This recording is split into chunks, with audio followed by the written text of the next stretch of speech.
Babalik ang face-to-face dito sa TV5.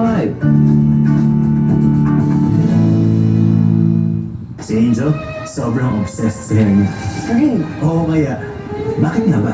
Is it so smooth? At dandruff-free pa ako. Head and Shoulders, now with 6 times more moisturizer. Kaya Angel enjoys dandruff-free and moisturized hair.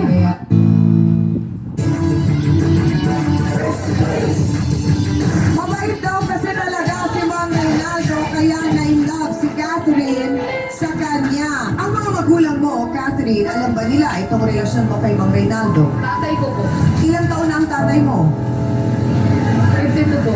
Ha? 52. 52. Kayo po, Mang Reynaldo, ay? 48. So, konti na lang, pwede na kayo magkainuman. Kainuman mo na. Boto naman ba si tatay? Boto naman. So, okay lang sa kanya kahit Yun, boto ako. Boto. Kinakasama.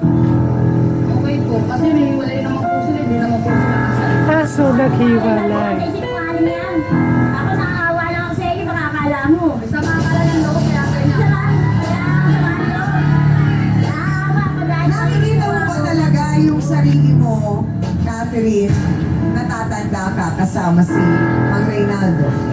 Talaga, siya yung tipong talagang may pagmamalaki mo sa mga kaibigan mo, Kaibigan. sa mga kamag-anak mo, na siya ang panghabang buhay mo na. Kasi malaking ano yan malaking sakripisyo at talagang sabi nga nila, doon mo makikita kung talagang tunay na pagmamahal yan.